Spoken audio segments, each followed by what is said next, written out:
Okay, thanks for the introduction.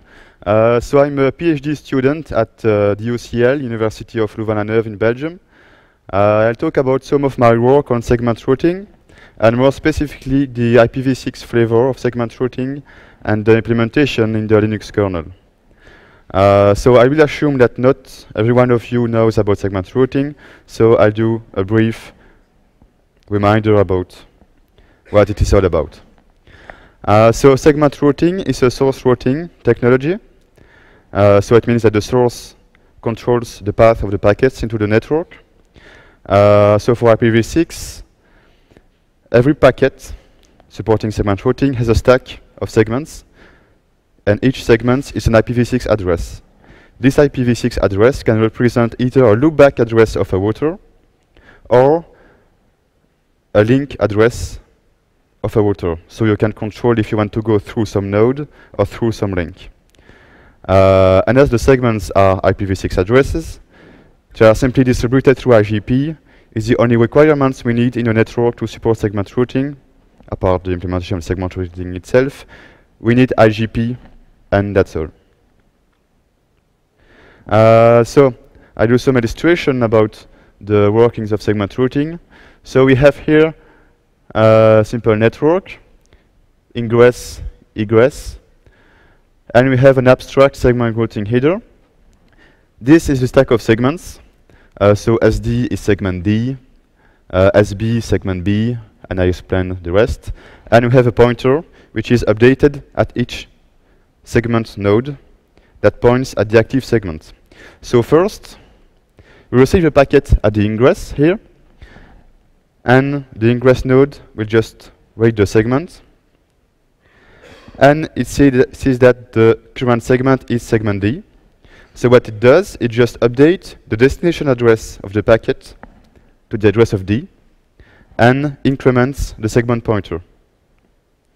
So then D receives the packet, do exactly the same thing. Okay, the packet now needs to go to B. Same thing.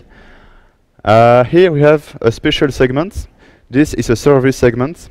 I'll go more on this later, but basically it's some service that needs to be applied locally by a virtual machine or whatever technology. So we apply the service, then next segment, F, and then egress. So basically what we did, we controlled the path of the packet into the network, and we did not follow the shortest path. That would have been from I, like this, straightforward to E. We did some detour and applied some things, and then forwarded out the packet out of the network. So that's for the abstract workings of segment routing. Now, for what can we do with all this? Well, the possibilities are quite unlimited. For example, we can think of a network where we'd like to go from A to B, but using only disjoint, link, and OR nodes. So we can have some controller that would, from the graph of the network, would compute this joint path and then inject the proper segment routing header to force the traffic to go into disjoint links. There are a lot of applications for this, redundancy, latency, and so on. We can think about dynamic network reconfiguration. So we have a controller that knows the network state by whatever means, and it says, oh, okay, I see that this link is congested, so what do? I just change the segments and go around the congested links for some traffic. We can force traffic to go through some node, like a firewall. For example, you'd like your traffic to go through at least 2 firewalls of different vendors. No problem, just stack the segments and you go through the 2 firewalls. You can provide services to your customers. For example, you have several transit providers, and you'd like to allow your customers to choose which transit to use, instead of relying on your BGP selection algorithm. You just provide some segments to the user, customer, and then you can route your packets into the network through the correct transit. I will not talk much about security. This will be for Eric, the next speaker. So now, focusing on IPv6. This is implemented by using a new extension header it's a routing header type 4. So type 4 is not currently allocated by INA, but well, it's in every implementation. The security concerns of the first routing header type 0 has been addressed thanks to an HMAC field which protects the header. So we have here the routing header according to RFC 2460, so that's compliant. Then we have the first segment. It's an offset pointing in the segment list. So the segment list contains every segment in reverse order. So the first segment here, first, is actually the final destination address, and the last one is the first segment of the stack. This is because we need segments left according to the RFC, and it's easier to decrement this. So simply we start at the end and we decrement each time we go from one node to another node. So the first segment is the offset to this entry. There are some other entries, optional entries between the last segments and the HMAC, but I will not talk about it. It's some policy segments. It's not really important to understand segment routing here. We have some flags. I'll talk about some of them later. And we have the HMAC key ID, which maps to a secret key, to whatever hashing algorithm, to expiration time, whatever. And we have the HMAC value here that protects the whole header, and I will let Eric talk about this later. So about the flags, so here there are two important flags, and one especially. We have the fast reroute flag that is set when the packet got fast rerouted, and we have the cleanup flag.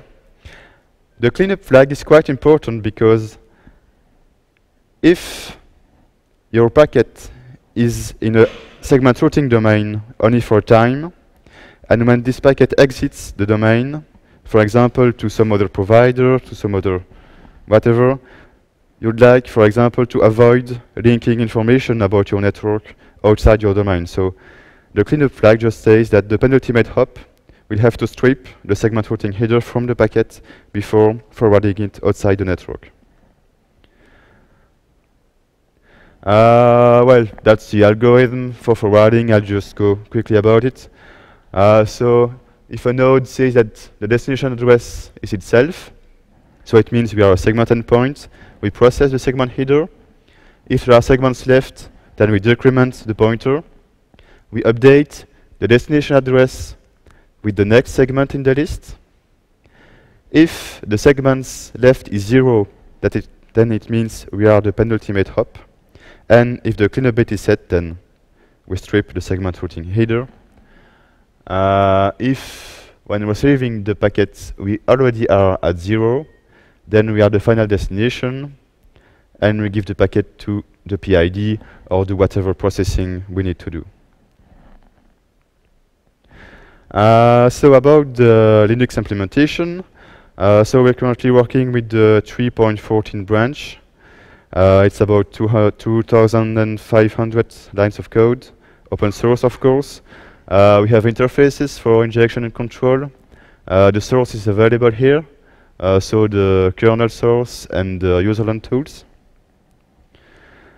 So we have several ways to inject the segment routing header into a packet. We can do from a router level point or from a host level point of view. For a router level point of view, we do this per destination prefix. We will modify this so we can use, for example, net filter or whatever. But currently, it's like table. You have a destination prefix. You see a packet going in. It's OK for this destination, and we inject the segment routing header. So some host just send packet. The router checks the destination address. OK, it's in a table. OK, we inject the SRH and forward the packet. From a host level point of view, there is an interface that is set-sock-opt, so it's just the application that will inject the segment routing header into the packet. The kernel will construct the packet and send it into the network. And the router here just do the normal forwarding and don't bother about the segment routing header. Host level injection can be interesting for some cases. For example, when we have a TCP flow, we'd like to have the flow going back to the same path. If we are in the same domain, it's kind of easy. We can just reverse the segment routing list and take the reverse path the same as the forward path. But of course, this is possible for host level injection. There is a per socket control. You can say, okay, for this socket I want to reverse the segment list, for this I do not want it, and so on. So more about the interface. The kernel exposes a netlink interface. There are some ccTL variables to control some stuff that's very important here. And we have a userland tool to control the kernel tables. I will show some example of how to use this tool. So let's say we'd like to inject 2 segments for a given destination prefix. So this is Facebook, and perhaps you will recognize these 2 addresses. So basically this says for all traffic going to the IPv6 address of Facebook, we'd like the packets first to go through Google and then through RIPE. That's the most unrealistic use case, but that's an example. So you have the prefix parameter here. That's just a prefix. You have the prefix length here. And the option of the add is the segment list, which is comma separated. We can do the same, but by setting the cleanup bit on. Just add cleanup to the command. Yeah, so that's the same. The penultimate hop will remove the segment routing header before forwarding to the final destination. If we show the table here, so this dumps the table. We have here 3 entries. So that's the first example here. And you have 2 other entries. So we can have whatever prefix length. You have the number of segments. You have the segments here. ID is some internal parameter, don't bother about it. HMAC is the HMAC key ID. And cleanup just means that the cleanup flag must be set for these packets. So we realized that forwarding traffic to Facebook through Google and RIPE is not such a good idea, so we decided to remove it by using simply delete. And if you want to flush the whole table, just use flush. So I talk about using injection with setsocket, per socket injection. I go quickly through some example code to see how you can do that. Well, it's not best practice code, it's just some example code. Don't use that. But it's for the sake of the example. So we just create the socket, whatever. We set the destination address here. We have the header, segment routing header. And so the length is the size of the header plus 2 segments. We don't bother about HMAC. So you allocate the header. You don't bother about the length. The kernel will do this for you. Type 4, 4 segment offset. Set up the cleanup flag. And then we just set the segments to the correct addresses. And then you just do setsocket, these options. And the kernel for each outgoing packet will automatically insert the segment routing header into the packets. You just do connect and you don't have to bother about it anymore. So before I quickly talked about using services with segment routing. So the idea is that basically the segment will present the next hop to use. But you can do something else with this. Locally, you can say, okay, I have received the packet thanks to this segment, And I have a table saying that these segments correspond to some services. So you have the packet coming in.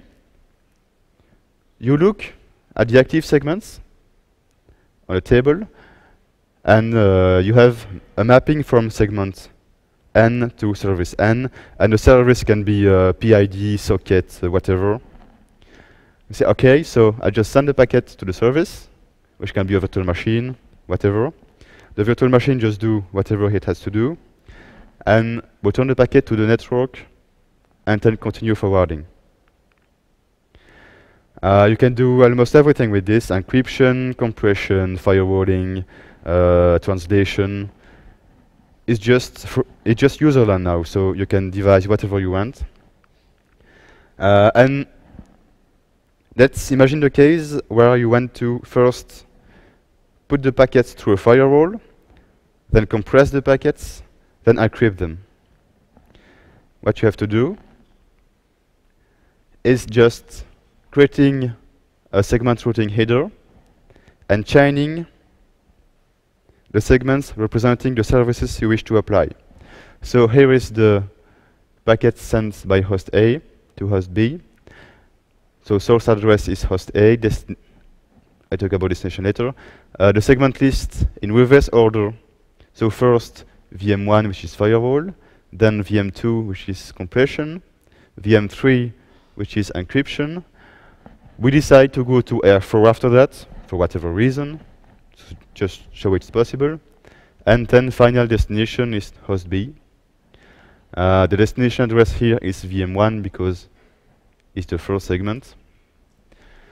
So the packets just flow into the network from R1 to VM1, which apply the services. The packet can go, cannot go, okay, can go. From VM1 to VM2, compression, okay, sending it back into the network. Encryption, same thing, into the network again. R4, and then finally, final destination, host B.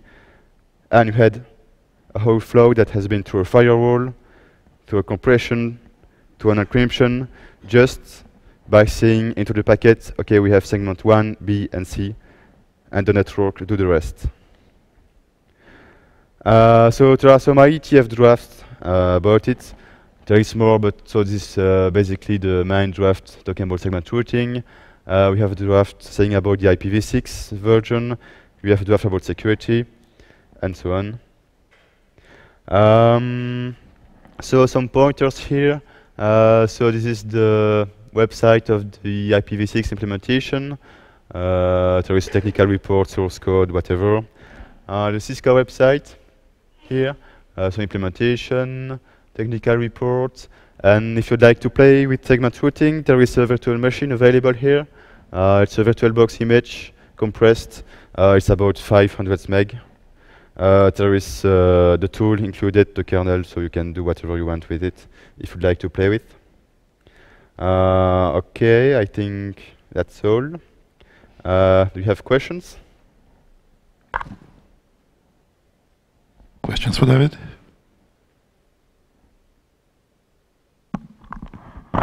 Hi, Aaron Hughes. I have a lot of questions, but let's just start with the simple one. What is the expected behavior of the router if a segment in the chain is no longer up? So you mean a router that has to handle the segment routing? So you mean a segment endpoint? Anywhere in the middle of the path, right? How does the router know what to do if you have an extension header that says my next hop is an expected segment and that link is no longer up? That's up to the IGP. That's not really the role of segment routing to bother about it. It's IGP, you do fast reroute, you do whatever, but it's like if you do not use segment routing and you have a router that needs to forward the packet to the next hop, what does it do if the next hop is not valid? Okay, so the fallback path is ignore the extension header and fall back to your local routing policy. Secondly, if this is avoiding the fib, aren't all packets then system switched? Anything where this extension header is enabled? Sorry, I didn't understand the question. Since you're ignoring the fib in some cases, Yeah. right? Aren't all packets then system switched? Well, this you have the Linux. This is the Linux implementation, so yes, it's system switch. For hardware switch, well, that's up to the hardware guys. Okay, last question, I'll sit down. What actually is the use case for the clear flag not being set? When would you ever want to leave that data enabled? So you're saying what's the use case for leaving the SRH into the packet when exiting the network? Yeah. Well, I talked about it. If you'd like to reconstruct the inverse path, you need to have the segments, otherwise you can't do that. Well, basically, it's a use case where you're in the same AS. Of course, if you're leaving the AS, there is, I don't think, any reason to leave the SRH in the packet. Thanks.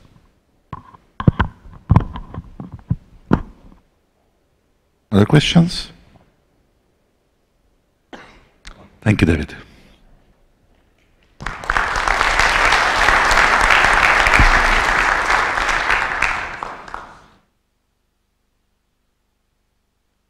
The next speaker is Erik Winke.